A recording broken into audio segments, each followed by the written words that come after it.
பெண்களுக்கான உள்ளாடைகளுக்கென்றே ஒரு பிரத்யேக showroom Ravi colours. Multi branded innerwears, எக்கச்சக்க மாடல்கள், டிசைன்கள், varieties and collections, nighties, night suit, sports wear, track pants என அனைத்தும் ஒரே இடத்தில். ரவி கலர்ஸ். இது ரவி டிபார்ட்மெண்டல் ஸ்டோர்ஸின் ஒரு அங்கம். ராஜா தியேட்டர் சிக்னல் அருகில், நேரு வீதி, புதுச்சேரி. வணக்கம். முக்கிய செய்திகள். புதுச்சேரியில் தேவையான அளவிற்கு கொரோனா தடுப்பூசிகள் கையிருப்பில் உள்ளது. துணைநிலை ஆளுநர் தமிழிசை சவுந்தரராஜன் தகவல்.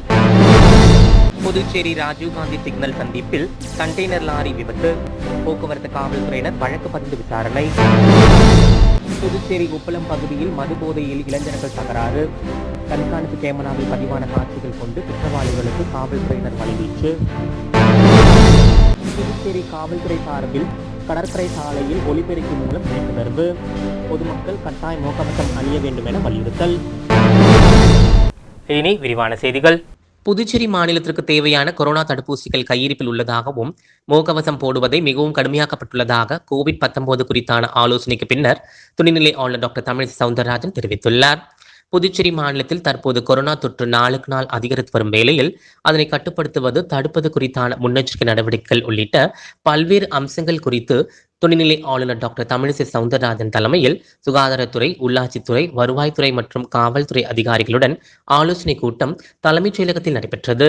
இந்த கூட்டத்தில் பேசிய தலைமை செயலாளர் அஸ்வினி குமார், புதுச்சேரியில் கொரோனா தடுப்பூசி திருவிழா நடைபெற்று வரும் வேளையில் மேலும் 1 லட்சம் தடுப்பூசி புதுச்சேரிக்கு வந்துள்ளதாக தெரிவித்தார். தொடர்ந்து செய்தியாளர்களை சந்தித்து பேசிய துணைநிலை ஆளுநர் டாக்டர் தமிழிசை சவுந்தரராஜன், புதுச்சேரி மாநிலத்திற்கு தேவையான தடுப்பூசி கையிருப்பில் உள்ளதாகவும், புதுச்சேரி மாநிலத்தில் வேகமாக பரவும் கொரோனா தொற்றை தடுக்கவும், தொற்று பாதித்தவர்களுக்கு உரிய சிகிச்சை அளிப்பது குறித்து அதிகாரிகளிடம் ஆலோசிக்கப்பட்டதாக தெரிவித்தார். புதுச்சேரியில் முகக்கவசம் அணிய வேண்டும் என்பதை கடுமையாக்கப்பட்டுள்ளதாகவும், முகக்கவசம் அணியாதவர்களுக்கு அபராதம் விதிப்பதோடு முகக்கவசம் கொடுக்கப்பட வேண்டும் என அதிகாரிகளுக்கு அறிவுறுத்தப்பட்டுள்ளதாகவும் தெரிவித்தார். தொடர்ந்து ஆதார் அட்டை இல்லையெனில் அங்கீகரிக்கப்பட்ட அடையாள அட்டை ஏதேனும் ஒன்றை காண்பித்து தடுப்பூசி போட்டுக் கொள்ளலாம் என்று தெரிவித்த துணைநிலை ஆளுநர், அனைத்து மருத்துவமனைகளிலும் தேவையான படுக்கை வசதிகள் உள்ளது என்றும், தேவை ஏற்பட்டால் தனியாக கோவிட் சென்டரை அமைக்கவும் நடவடிக்கை எடுத்து வருவதாக தெரிவித்தார். புதுச்சேரியில் கொரோனா தடுப்பூசி முகாமில் 7000க்கும் மேற்பட்டோருக்கு தடுப்பூசி போடப்பட்டுள்ளதாகவும், 45 வயதுக்கும் மேற்பட்ட அனைவருக்கும் முழுமையாக தடுப்பூசி வழங்க திட்டமிடப்பட்டுள்ளதாக துணைநிலை ஆளுநர் டாக்டர் தமிழிசை சவுந்தரராஜன் தெரிவித்தார். புதுச்சேரி ராஜீவ்காந்தி சிக்னல் அருகே கண்டெய்னர் லாரி விபத்துக்குள்ளானதை அடுத்து அப்பகுதியில் போக்குவரத்து பாதிக்கப்பட்டது. புதுச்சேரி நகரின் முக்கிய சந்திப்பாக ராஜீவ்காந்தி சிலை சந்திப்பு விளங்குகிறது. இதில் கிழக்கு கடற்கரை சாலை, புறவழிச்சாலை வழியாக சென்னை உள்ளிட்ட சாலைகளை இணைக்கும் சந்திப்பாக அமைந்துள்ளது. கிழக்கு கடற்கரை சாலை வழியாக புதுச்சேரிக்கு கண்டெய்னர் லாரி ஒன்று வந்து கொண்டிருந்தது. அப்போது லாரி ராஜீவ்காந்தி சிக்னல் அருகே வந்தபோது சிலையை சுற்றியுள்ள கட்டியில் வேகமாக மோதி எதிரே உள்ள சாலை தடுப்பு கட்டியில் மோதி நின்றது. இதில் அதிர்ஷ்டவசமாக ஓட்டுநர் உயிர் தப்பினார். இதனை அறிந்த வடக்கு பகுதி போக்குவரத்து காவல்துறையினர் விரைந்து வந்து விபத்துக்குள்ளான லாரி அப்புறப்படுத்தி போக்குவரத்தை சரி செய்தனர். இது குறித்து போக்குவரத்து காவல்துறையினர் வழக்கு பதிவு செய்து விசாரித்து வருகின்றனர். புதுச்சேரி உப்பளம் பகுதியில் உள்ள மளிகை கடையில் மது போதையில் இளைஞர்கள் தகராறு செய்ததை அடுத்து கண்காணிப்பு கேமரா காட்சிகளை கொண்டு காவல்துறையினர் தீவிர விசாரணை மேற்கொண்டு வருகின்றனர். புதுச்சேரி உப்பளம் அம்பேத்கர் சாலையில் மளிகை கடை வைத்திருப்பவர் ராஜு. அவரது கடைக்கு 4 பேர் குடிநீர் பாட்டில் வாங்க வந்துள்ளனர். அதில் ஒருவர் உள்ளாடை தெரிய உடை அணிந்து வந்துள்ளார். அதனை கடை உரிமையாளர் ராஜு மனைவி தட்டி கேட்டுள்ளார். இதனால் கடைக்கு வந்தவர்களுக்கும் கடைக்காரருக்கும் வாக்குவாதம் ஏற்பட்டுள்ளது.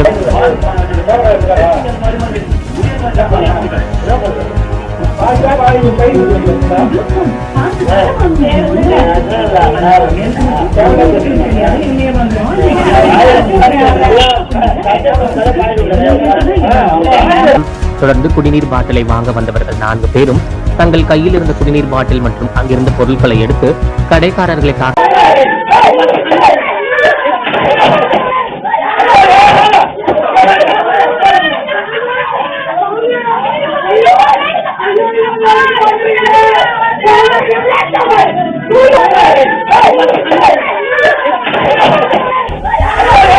புதுச்சேரி கடற்கரை சாலையில் பொதுமக்களிடம் முகக்கவசம் அணிய வேண்டும் என காவல்துறையினர் விழிப்புணர்வு ஏற்படுத்தினர். புதுச்சேரியில் கொரோனாவின் 2வது அலை வீச தொடங்கியுள்ள நிலையில் பல்வேறு பகுதிகளில் கொரோனாவின் தாக்கம் அதிகரித்து காணப்பட்டு வருகிறது. புதுச்சேரி அரசு சார்பில் பல்வேறு தடுப்பு நடவடிக்கைகள் எடுக்கப்பட்டு வந்த போதிலும் கொரோனாவின் தாக்கம் குறைந்த பாடில்லை. நிலையில் புதுச்சேரி கடற்கரை சாலைக்கு ஞாயிற்றுக்கிழமை என்பதால் பொதுமக்களின் கூட்டம் அதிகரித்து காணப்பட்டது. புதுச்சேரி கடற்கரை சாலைக்கு வரும் பொதுமக்கள் முகக்கவசம் அணிய வேண்டும், கூட்டம் கூட்டமாக நிற்கக்கூடாது உள்ளிட்ட தடுப்பு நடவடிக்கைகள் குறித்து காவல்துறையினர் சார்பில் ஒலிபெருக்கியில் விழிப்புணர்வு ஏற்படுத்தினர். இந்நிலையில் முகக்கவசம் அணியாமல் வந்தவர்களிடம் உடனடி அபராதமும் வசூலிக்கப்பட்டது. கொரோனாவின் தாக்கம் அதிகரித்துக் கொண்டே வருவதால் பொதுமக்கள் அனைவரும் கட்டாயமாக மாஸ்க் அணிய வேண்டும். அப்படி மாஸ்க் அணிய தவறினால் கட்டாயமாக 100 ரூபாய் வசூலிக்கப்படும் அபராதமாக. குழந்தைகள் முதல் வயதானவர் வரை பீச் ரோட்டுக்கு வருவதால் நோய் பரவும் சூழ்நிலை ஏற்பட உள்ளது. ஆகையால் அனைத்து பொதுமக்களும் கட்டாயமாக மாஸ்க் அணிய வேண்டும். பீச் ரோட்டில் வந்திருக்கும் அனைவரும் கட்டாயமாக மாஸ்க் அணிய வேண்டும். மாஸ்க் அணிய தவறினால் 100 ரூபாய் ஃபைன் போடப்படும். புதுவையில் கொரோனா தாக்கம் அதிகமாக உள்ளதால் பொதுமக்கள் அனைவரும் கட்டாயமாக மாஸ்க் அணிய வேண்டும். மாஸ்க் அணிய தவறினால் நிச்சயமாக 100 ரூபாய் அபராதம் வசூலிக்கப்படும். புதுச்சேரியில் கொரோனா குறித்த இன்றைய நிலவரம். புதுச்சேரியில் கொரோனா குறித்த இன்றைய நிலவரம். இன்று கொரோனா பாதிக்கப்பட்ட நபர்கள் 512. மொத்தம் கொரோனா பாதிக்கப்பட்ட நபர்கள் 44,555. இன்று உயிரிழந்தோர் எண்ணிக்கை 2. மொத்த உயிரிழந்தோரின் எண்ணிக்கை 693. இன்று புதுச்சேரியில் பாதிக்கப்பட்ட நபர்கள் 403. காரைக்காலில் பாதிக்கப்பட்ட நபர்கள் 86. ஏனாம் பாதிக்கப்பட்ட நபர்கள் 16. மாஹே பாதிக்கப்பட்ட நபர்கள் 7. இன்று குணமடைந்தவர்களின் எண்ணிக்கை 232. மொத்த குணமடைந்தவர்களின் எண்ணிக்கை 41,268. மொத்தம் சிகிச்சையில் இருப்பவர்களின் எண்ணிக்கை 2,594. இன்று கொரோனா பரிசோதனை செய்யப்பட்டவர்கள் 3,451. மொத்தம் கொரோனா பரிசோதனை செய்யப்பட்டவர்கள் 7,03,730 நபர்கள்.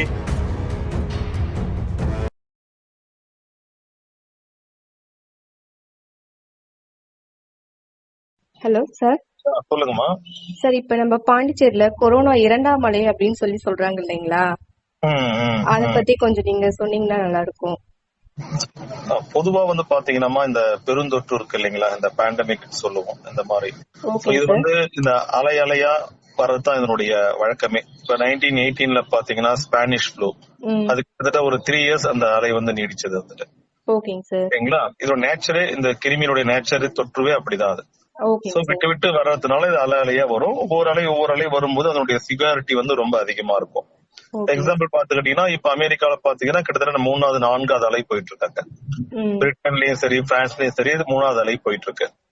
இப்ப நம்ம இந்த சிச்சுவேஷன் பாக்குறப்ப நம்முடைய இந்தியாவில, நம்முடைய தமிழ்நாட்டுல, நம்முடைய புதுவையில பார்க்கும்போது இது நம்முடைய கொரோனா பெருந்தொற்றுடைய 2வது அலையை நம்ம இப்ப பாத்துட்டு இருக்கோம். 2வது அலை காரணமாக நம்முடைய இன்ஃபெக்ஷன் ரேட் இப்ப ரொம்ப அதிகமாகிட்டு இருக்கு. நிறைய பேர் பாசிட்டிவா வந்துட்டு இருக்காங்க. பாசிட்டிவ் வரத்துல சீரியஸா டிசீஸ்டா முத்தி போய் வரவங்க சூழ்நிலை நிறைய பார்ப்போம். திடீர்னு பாத்தீங்கன்னா பாண்டிச்சேரியில இன்னையோட சிச்சுவேஷன் 300 கிட்ட பாசிட்டிவ் ஆயிருக்கு. தமிழ்நாட்டுல 1 டேல 6,000 கேசஸ் பாசிட்டிவ் ஆயிருக்கு. இது கிட்டத்தட்ட நம்ம ஃபர்ஸ்ட் வேவ்ல பாத்தீங்கன்னா செப்டம்பர்ல பார்த்த பீக்க நம்ம இந்த வாட்டி நம்ம அட்லீஸ்ட் ஒரு 2 வீக்ஸ்ல நம்ம பாத்துறோம். நம்ம பிப்ரவரி மார்ச்ல ஆரம்பிச்சது, செப்டம்பர் பார்த்த பீக் கிட்டத்தட்ட 3 to 4 monthsல பார்த்த பீக்க நம்ம 10 daysல பீக் பாக்குறோம். அதனால இன்னும் போக போக இதோட சிச்சுவேஷன் இன்னும் 2 வீக்ஸ்ல கிட்டத்தட்ட ரொம்ப வர்சன் ஆகிறதுக்கு நிறைய சான்சஸ் இருக்கு. ஓகேங்க சார். இப்ப இது நம்ம தடுக்கிறதுக்கு ஏதாவது வழிமுறைகள்னு சொல்லியிருக்கோம் இல்லைங்களா? அது மாதிரி நம்ம என்னங்க சார் ஃபாலோ பண்ணலாம்? நம்ம தடுக்கிறதுக்கான இருக்கிற ஒரே வழிமுறை நான் ஏற்கனவே உங்களுக்கு சொன்னதான், மோஸ்ட்லி இந்த மாஸ்க் தான். இப்போதைக்கு முகக்கவசம் தான் இது கண்டிப்பா நம்மள காப்பாத்தும். 2வது தனி மனித விலகல், சோசியல் டிஸ்டன்சிங், ஒருத்தருக்கும் நல்ல இடைவெளி இருக்கணும். நம்ம பொதுமக்கள் அதிகமா கூட இடங்கள் போறதை தவிர்க்கணும். இந்த டைம்ல பாத்தீங்கன்னா திருவிழாக்கள், பர்த்டே பார்ட்டிஸ், இந்த கெட் டுகெதர் பண்ற இடம், இதெல்லாம் கொஞ்சம் டோட்டலி கொஞ்சம் அவாய்ட் பண்ணணும். நம்ம 3வது பாத்தீங்கன்னா நம்ம ஹேண்ட் சானிடைசிங், நம்முடைய கை நம்ம சுத்தமா வச்சுக்கணும். அடிக்கடி கையை சானிடைசர் போட்டு வாஷ் பண்ணணும். நம்ம கையை கொண்டு நம்ம முகத்தை தொடறதுக்கு கூடாது. கை ஃபேஸ் தொடக்கூடாது. நம்ம அடுத்தது தேவை, இந்த நோய் பத்திய விழிப்புணர்வு நம்ம கண்டிப்பா தேவை. அதுக்கப்புறம் இப்ப நம்மள்ட்ட ஃபர்ஸ்ட் வேவ்ல இல்லாத இந்த செகண்ட் வேவ்ல நம்மள்ட்ட இருக்கிறது தடுப்பூசி. 2 தடுப்பூசி மக்கள் அவசியம், இந்த கோவிஷீல்டு இல்ல கோவேக்சின் ரெண்டுத்தையும் இப்ப 45 இயர்ஸ்க்கு மேல இருக்க அனைவரும் இப்ப அரசாங்க உத்தரவுப்படி கண்டிப்பா நீங்க போட்டுக்கிட்டீங்கன்னா இந்த நோயில கொஞ்சம் விடுபடலாமா? ஓகேங்க சார். இப்ப இந்த தடுப்பூசில ஒரு சின்ன டவுட்டுங்க சார். இப்ப பொதுவா பார்த்தோம்னா கோவிஷீல்டு, கோவேக்சின் சொல்லி 2 இருக்கு இல்லைங்களா? இப்ப அது வந்து நம்ம கொஞ்சம் கேப் விட்டு ஒரு இடைவெளி குறிப்பிட்ட நாள் விட்டு முதல் டோஸ், 2வது டோஸ்ன்னு சொல்லி போடுறோம் இல்லைங்களா? இப்ப ஃபர்ஸ்ட் டோஸா கோவிஷீல்டு போடலாமா? இல்ல கோவேக்சின் போடலாமா? இல்ல எது வேணாலும் ஓகேங்களா? அதே போல எந்த கால இடைவெளிக்குள்ள நம்ம அந்த தடுப்பூசி போடணும் அப்படின்றது கொஞ்சம் சொன்னீங்கன்னா நல்லா இருக்கும் சார். இப்போதைக்கு நம்ம கோவிஷீல்டு, கோவேக்சின் 2 வேக்சின் நம்ம இந்தியாவில கையிருப்புல இருக்கு. நம்ம போடணும்னு நினைச்சா ஏதாவது ஒரு ஊசி தான் போட முடியும். ஒண்ணு ஃபர்ஸ்ட் டோஸ் கோவிஷீல்டு போட்டு செகண்ட் டோஸ் கோவேக்சின் போடக்கூடாது. நம்ம உங்க ஏரியால உங்கள்ட்ட என்ன கிடைக்குதோ அந்த இன்ஜெக்ஷன் கண்டிப்பா நீங்க போட்டுக்கணும். 2 இன்ஜெக்ஷனுமே கிட்டத்தட்ட ஒரே மாதிரி செயல்பாடுகள் தான், ஒரே மாதிரி ரெஸ்பான்ஸ் தான். ஓகேங்களா? இன்ஜெக்ஷன் போட்டுக்கிட்டாலும் 70 to 80% நமக்கு நோய் வராம தடுக்கக்கூடிய திறன். சோ உங்க அவைலபிலிட்டி உங்க ஏரியாவில உங்க பக்கத்துல என்ன இருக்கோ அந்த இன்ஜெக்ஷன் அவசியம் போட்டுக்கணும். இப்ப கோவிஷீல்டு பாத்தீங்கன்னா முதல் டோஸ் போட்டுட்டு 2வது டோஸ்க்கு 6 to 8 weeks கேப் இருக்கணும். கோவேக்சின் வந்து 4 to 6 weeksக்குள்ள செகண்ட் டோஸ் வந்து கோவேக்சின் வந்து போடணும் நம்ம. Okay sir. சார் அதே போல இப்ப இருக்க கொரோனா வந்து COVID-19 வந்து ஏற்கனவே இந்த வைரஸோட உருமாறிய வைரஸுங்களா? இல்ல நமக்கு அந்த COVID-19 தான் இப்ப வந்து திரும்ப 2ஆம் அலையா அப்படி வந்திருக்குங்களா? இதோட அறிகுறிகள்லாம் பழசு இருந்த மாதிரியே இருக்குங்களா? இல்ல இப்ப ஏதாவது சேஞ்ச் ஆயிருக்குங்களா? கண்டிப்பா சேஞ்ச் ஆயிருக்கு. கண்டிப்பா இது சேஞ்ச் ஆயிருக்கு. இது பேர் வந்து நாங்க வந்து வேரியன்ட் சொல்லுவோம். நம்ம வந்துட்டு வேரியன்ட் ஆஃப் கன்சர்ன் சொல்லுவோம். இப்ப பார்க்கும்போது நம்மள்ட்ட அதிகமா இப்ப பரவிட்டு இருக்கிறது பாத்தீங்கன்னா UK variant and Brazil variant and California strain இருக்கு. இந்த 3 வேரியன்ட்டுமே கண்டிப்பா ஃபர்ஸ்ட் வேவுக்கும் இதுக்கும் ரொம்ப டிஃபரன்ஸ் இருக்கு. ஃபர்ஸ்ட் வேவ் பாத்தீங்கன்னா கொஞ்சம் ஸ்லோவா தான் கொஞ்சம் இருக்கிற மாதிரி இருந்துச்சு. பட் இந்த வேவ் வந்து ஃபாஸ்டா ஸ்ப்ரெட் ஆகுது. ஃபர்ஸ்ட் வேவ்ல பாத்தீங்கன்னா அந்த வயது வந்து கண்டிப்பா வந்து ஒரு நடுத்தரம் மற்றும் வயோதிகர்கள் முதியோர்களுக்கு மட்டும்தான் நிறைய வந்துட்டு இருந்துச்சு. பட் ஆனா இந்த செகண்ட் வேவ்ல பாத்தீங்கன்னா நல்ல இள வயது நிறைய அதிக பேர் பாதிப்படையுது. ஃபர்ஸ்ட் வேவோட செகண்ட் வேவ் பயங்கர ஸ்ப்ரெட்டா இருக்கு. அதாவது ஒருத்தருக்கு வந்தா எத்தனை பேருக்கு பரவுதுன்னு பார்க்கும்போது செகண்ட் வேவ்ல வந்து ஒருத்தருக்கு வந்துட்டா கண்டிப்பா அதிக பேருக்கு இது பரப்புது வந்து. முதல் வேவ்ல வந்து பாத்தீங்கன்னா முக்கியமா வந்து சளி, இருமல், காய்ச்சல் அந்த மாதிரி நிறைய இருந்துச்சு. சுவாச கோளாறுகள், வாசம் மற்றும் குறைவு. பட் ஃபீவர் வந்து லைட் ஃபீவர் தான். சில பேருக்கு ஃபீவர் வந்ததே சொல்ல தெரியல அவங்களுக்கு, டயர்டா இருக்குன்னு சொல்றாங்க. பட் உடல் சோர்வு, உடல் களைப்பு, வாய் கசப்பு அண்ட் ஹெட் ஏக், இதுதான் இந்த சீசன்ல நம்ம நிறைய இந்த வேவ்ல வந்து நம்ம நிறைய பாத்துட்டு இருக்கோம் நம்ம. அதே மாதிரி இப்ப நோய் முற்றி போய் இருக்கக்கூடிய நிலைகள் வந்து ஃபர்ஸ்ட் வேவ்ல ரொம்ப 10 daysக்கு மேல எடுத்துச்சு. ஆனா இது வந்து பார்க்கும்போது ஒரு 4 to 5 daysலயே வந்துட்டு கொஞ்சம் சீரியஸ்னஸ் கொண்டு போகுது ஆக்சுவலி வந்துட்டு. 2 இறப்பு விகிதமும் பாத்தீங்கன்னா ஃபர்ஸ்ட் வேவ் கம்பேர் பண்றப்ப செகண்ட் வேவ்ல வந்து ரொம்ப அதிகமா இருக்குமா. ஓகேங்க சார். இப்ப இதுக்கு வந்து நம்ம எந்த மாதிரி சிகிச்சை முறை எடுத்துக்கலாங்க சார்? சிகிச்சை முறைன்னு பாத்துக்கிட்டீங்கன்னா கவர்மெண்ட் நிறைய புரோட்டோகால்ஸ் இருக்கு. முதல்ல நம்மளுடைய சிம்டம்ஸ் நமக்கு யாருக்கு தெரிய ஆரம்பிச்சாங்களோ அதை உதாசீனப்படுத்தாம உடனடியாக மருத்துவரையோ அரசு மருத்துவரையோ அணுகி முதல்ல பரிசோதனை செஞ்சு நம்ம தெரிஞ்சுக்கிறது நல்லது. நிறைய பேர் சோசியல் ஸ்டிக்மா, இது தெரிஞ்சுக்கணுமா, நமக்கு வராது, இது தெரிஞ்சா மத்தவங்க ஒதுக்கிடுவாங்க என்ற பயத்திலே நிறைய பேர் பரிசோதனைக்கு போறது கிடையாது. அதனாலே கடைசி நேரத்துல முத்தி போய் வரக்கூடிய நிறைய பேர் பாக்குறோம் நாங்க.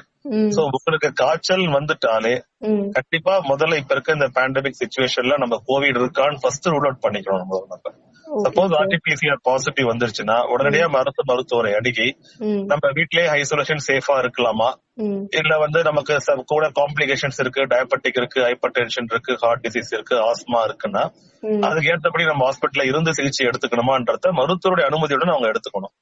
மருத்துவர் அனுமதியுடன் க்ளோஸ் ஃபாலோ அப் வச்சுக்கிட்டா இந்த நோயில இருந்து கண்டிப்பா நம்ம வந்து காப்பாத்திடலாமா. அதையும் மீறி தாங்களாவே சிகிச்சை எடுத்துக்கிட்டு கடைசி நேரத்துல வந்து வந்தா இந்த நோயில இருந்து காப்பாற்றுவது ரொம்ப கஷ்டம். ஓகேங்க சார். சார் அதே போல இப்ப இந்த நோயினால பாதிக்கப்பட்டவங்க உணவு முறைன்னு சொல்லியிருக்கோம் இல்லைங்களா, அதுல ஏதாவது மாற்றம் கொண்டு வரலாமா, இல்ல எந்த மாதிரி சத்தான உணவுகளை எடுத்துக்கணும், அந்த மாதிரி ஏதாவது கொஞ்சம் தகவல் கிடைக்குங்களா? உணவு முறைக்கும் பெரிய ஒண்ணும் இல்லமா, பொதுவா இம்யூனிட்டி நல்லா இருக்கணும். நம்ம எப்பயுமே சொல்றதுதான் நம்ம சத்தான உணவு சாப்பிடணுன்றதுதான். அது எந்த நோய் வராம தவிர்க்கணும்னாலும் நமக்கு எதிர்ப்பு சக்தி நல்லா இருக்கணும். அதே மாதிரி இந்த கொரோனா பார்க்கும்போது நம்ம எதிர்ப்பு சக்தி நல்லா இருக்கணும். நம்ம நிறைய கீரைகள், காய்கறிகள், பழங்கள், முக்கியமா ஹை புரோட்டீன் டயட் சொல்லக்கூடிய முட்டை, மீன், சிக்கன், காய்கறி போன்ற பொருட்கள் நம்ம அதிகமா எடுத்துக்கணும். இதுக்குன்னு ஒரு ஸ்பெசிபிக் டயட் கிடையாது. முக்கியமா இதுக்கு நாங்க என்ன சொல்றோம், விட்டமின் சி, ஜிங்க் நிறைந்த உணவுப் பொருட்கள் அதிகமா எடுத்துக்கிட்டா கொஞ்சம் எதிர்ப்பு சக்தி நிறைய கிடைக்கும். விட்டமின் சி நிறைந்த பழங்கள், அந்த பழங்கள்ல ஆரஞ்சு, சாத்துக்குடி இந்த மாதிரி பழங்கள் விட்டமின் சி நிறைய இருக்கு. ஜிங்க் நான்வெஜ் இது மாதிரி நல்லா எடுத்துக்கிட்டா போதுமா வந்தது. இதுக்குன்னு ஸ்பெசிபிக் உணவு பொருள் கிடையாது. எப்பயும் சாப்பிடக்கூடிய பொருள் நம்ம சத்தான உணவு பொருள் எடுத்துக்கணும். இந்த நோயில இருந்து பாதுகாக்கிற ஒரே ஆயுதம் இப்போதைக்கு மாஸ்க் தான். மாஸ்க் அண்ட் தனி மனித இடைவெளி அண்ட் கை சுத்தம் கழுவுதல். நம்ம கடைசியா வேணா நம்ம சத்தான உணவு விகிதம் எடுத்துக்கலாம். ஓகேங்க சார். அதே போல ஒரு சின்ன கடைசி கொஸ்டின் சார். இப்ப தடுப்பூசி போட்டுக்கிறோம் இல்லைங்களா? தடுப்பூசி போட்டுக்கிட்டா கண்டிப்பா நோய் தொற்று வராது அப்படின்னு சொல்லி நம்மளால சொல்ல முடியுங்களா? இப்ப அந்த தடுப்பூசி போடுறதுனால ஏதாவது பக்க விளைவுகள்னு சொல்லி ஏதாவது வருங்களா? தடுப்பூசி போட்டு 2 தடுப்பூசி போட்டுக்கிறதுனால அதோடைய திறன் கண்டிப்பா 70 to 80% நோய் வராம தடுக்க முடியும். மீதி 20% நோய் வரதுக்கான சான்சஸ் கண்டிப்பா இருக்கு. ஆனா தடுப்பூசி போட்டுக்கிட்டா அப்படியே நோய் வந்தா கூட அது கண்டிப்பா தீவிர நிலையை அடையாது என்பது மட்டும் உறுதியா சொல்ல முடியும். இப்ப தடுப்பூசி போடாம இருந்து அந்த தீவிர நிலை அடைகிறது தடுப்பூசி போட்டுக்கிட்டா அவங்க ஐசியூ போற அளவுக்கு அவங்கள சிச்சுவேஷன் கொண்டு போகாது. அவங்களுக்கு பொதுவா தடுப்பூசினால எந்த ஒரு பக்க விளைவுகள் கண்டிப்பாக எதுவும் கிடையாது. இது வரைக்கும் நிறைய டோஸ் போட்டிருக்கிறோம். இது மாதிரி ஒரு ரெக்கார்ட் பண்ற அளவுக்கு ஒரு பக்க விளைவுகள் ஒன்றும் இல்ல. பொதுவா சாதாரண உடம்பு வலி, கை கால் வலி, மைல்டு ஃபீவர், அது ஒன் டே கண்டிப்பா 1 to 3 days கண்டிப்பா இருக்கலாம் சில பேருக்கு. அது அப்படி ஒரு சிம்டம்ஸ் இருந்துச்சுன்னா சாதாரண ஒரு பேரஸ்டமால் போட்டா சரியாயிடும். நம்மளே குழந்தை தடுப்பூசி போட போறோம்னா என்ன கொடுத்து கையில பேரஸ்டமால் கொடுத்து அனுப்புறாங்க இல்லைங்களா? அதே மாதிரி இதுக்கு பெரிய விதமான பக்க விளைவுகள் கிடையாது. கண்டிப்பாக அனைவரும் பயம் இல்லாம தடுப்பூசி கண்டிப்பா எடுத்துக்கலாம். நீங்க தாராளமா எடுத்துக்கலாம். ஓகேங்க சார். Thank you sir. புதுச்சேரி மாநில பாரத கட்சி சார்பில் முத்தியால்பேட்டை தொகுதிக்குட்பட்ட அக்காசுவாமி கோவில் வீதியில் தொகுதி தலைவர் ஹரிதாஸ் தலைமையில் இலவச நீர்மோர் பந்தல் அமைத்து பொதுமக்களுக்கு தாகத்தை தீர்க்க மோர் வழங்கப்பட்டது. கடந்த சில நாட்களாக புதுச்சேரியில் வெயிலின் தாக்கம் அதிகரித்து காணப்பட்டு வருகிறது. பொதுமக்களுக்கு பல்வேறு அரசியல் கட்சியினர் பல்வேறு இடங்களில் இலவச நீர்மோர் பந்தல் அமைத்து சேவையாற்றியும் வருகின்றனர். இதன் ஒரு பகுதியாக புதுச்சேரி மாநில பாரத கட்சி சார்பில் முத்தியால்பேட்டை தொகுதிக்குட்பட்ட அக்காசுவாமி கோவில் வீதியில் தொகுதி தலைவர் ஹரிதாஸ் தலைமையில் இலவச நீர்மோர் பந்தல் அமைத்து பொதுமக்களுக்கு தாகத்தை தீர்க்க மோர் வழங்கப்பட்டது. இதனை மாநில பாரத கட்சி நகர மாவட்ட தலைவர் அசோக் பாபு சிறப்பு அழைப்பாளராக கலந்து கொண்டு இலவச நீர்மோர் வழங்கி தொடங்கி வைத்தார். இந்நிகழ்ச்சியில் மாநில செயற்குழு உறுப்பினர் சிவஞானம், மாவட்ட துணைத் தலைவர் விஜயரங்கம், தொகுதி பொதுச் செயலாளர் அன்பரசு உள்ளிட்ட ஏராளமான புதுவை மாநில பாரத கட்சி நிர்வாகிகள் பலர் கலந்து கொண்டனர்.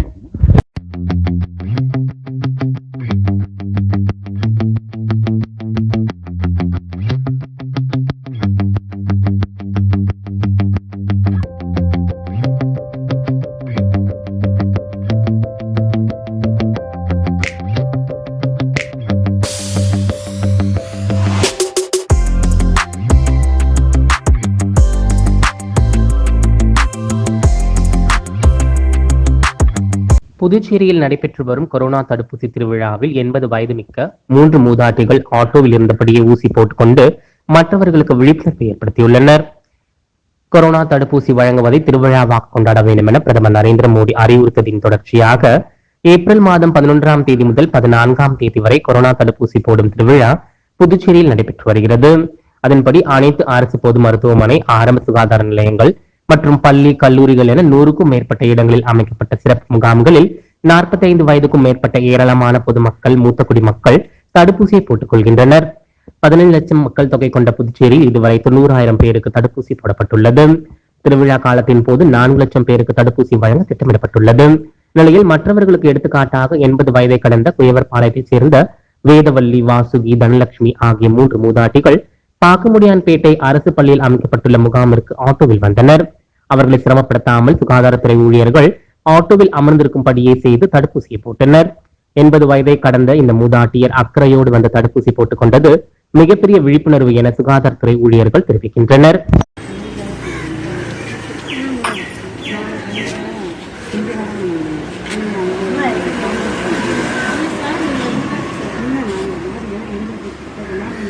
அப்படியே கையில பிடிச்சிக்கோ, ஒன்றும் செய்யாத, அப்படியே பிடிச்சிக்கணும், தேய்க்கக்கூடாது, தேய்க்கக்கூடாது, அப்படியே பிடிச்சிக்கணும்,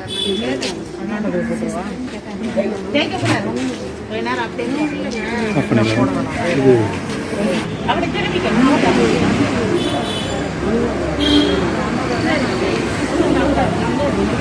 புதுச்சேரி அரசு இந்திய முறை மருத்துவத்தின் சித்த மருத்துவ பிரிவு சார்பில் கபசுர குடிநீர் வழங்கும் சிறப்பு முகாம் நடைபெற்றது. புதுச்சேரியில் கொரோனாவின் 2வது அலை வீச தொடங்கியுள்ளது. நிலையில் பல்வேறு பகுதிகளில் கொரோனாவினால் பாதிக்கப்பட்டவர்களின் எண்ணிக்கை நாளுக்கு நாள் அதிகரித்த வண்ணம் உள்ளது. இந்நிலையில் புதுச்சேரி அரசு சார்பில் பல்வேறு தடுப்பு நடவடிக்கைகளும் எடுக்கப்பட்டு வருகின்றன. அதன் ஒரு பகுதியாக புதுச்சேரி அரசு இந்திய முறை மருத்துவம் மற்றும் ஹோமியோபதி இயக்குநரகத்தின் சித்த மருத்துவ பிரிவு சார்பில் கபசுர குடிநீர் சிறப்பு முகாம் ஞாயிற்றுக்கிழமை தொடங்கி 14ஆம் தேதி வரை நடைபெற உள்ளது. சிறப்பு முகாமின் ஒரு பகுதியாக ஆம்பூர் சாலையில் உள்ள அரசு மார்பு நோய் மருத்துவமனை வாசலில் அங்கு வரும் நோயாளிகள் அப்பகுதியை செல்லும் வாகன ஓட்டிகளுக்கு கபசுர குடிநீர் வழங்கப்பட்டது. இதன் மூலம் அப்பகுதியை செல்லும் பொதுமக்கள் பலர் பயன்பெற்றனர்.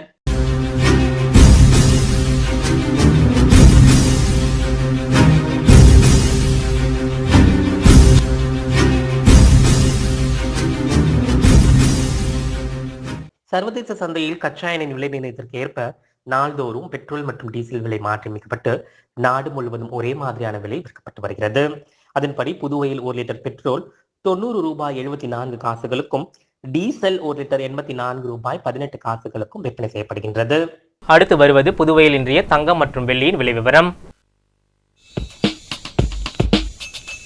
இன்றைய தங்கம் வெள்ளி விலை விவரம். புதுவையில் இன்றைய தங்கம் வெள்ளி விலை விவரம் வழங்குபவர்கள் முத்து கோல்ட் ஹவுஸ், பாண்டிச்சேரி. தங்கம் 1 கிராம் 4355 ரூபாய். இன்றைய தங்கம் வெள்ளி விலை விவரம். வெள்ளி 10 கிராம் 717 ரூபாய். மீண்டும் முக்கிய செய்திகள். புதுச்சேரியில் தேவையான அளவிற்கு கொரோனா தடுப்பூசிகள் கையிருப்பில் உள்ளது. துணைநிலை ஆளுநர் தமிழிசை சவுந்தரராஜன் தகவல். புதுச்சேரி ராஜீவ்காந்தி சிக்னல் சந்திப்பில் கண்டெய்னர் லாரி விபத்து, போக்குவரத்து காவல்துறையினர் வழக்கு பதிந்து விசாரணை. புதுச்சேரி உப்பளம் பகுதியில் மது போதையில் இளைஞர்கள் தகராறு, கண்காணிப்பு கேமராவில் பதிவான காட்சிகள் கொண்டு குற்றவாளிகளுக்கு காவல்துறையினர் வலைவீச்சு. புதுச்சேரி காவல்துறை சார்பில் கடற்கரை சாலையில் ஒலிபெருக்கி மூலம் விழிப்புணர்வு, பொதுமக்கள் கட்டாயம் முகக்கவசம் அணிய வேண்டும் என வலியுறுத்தல். இத்துடன் செய்திகள் நிறைவடைந்தன. வணக்கம்.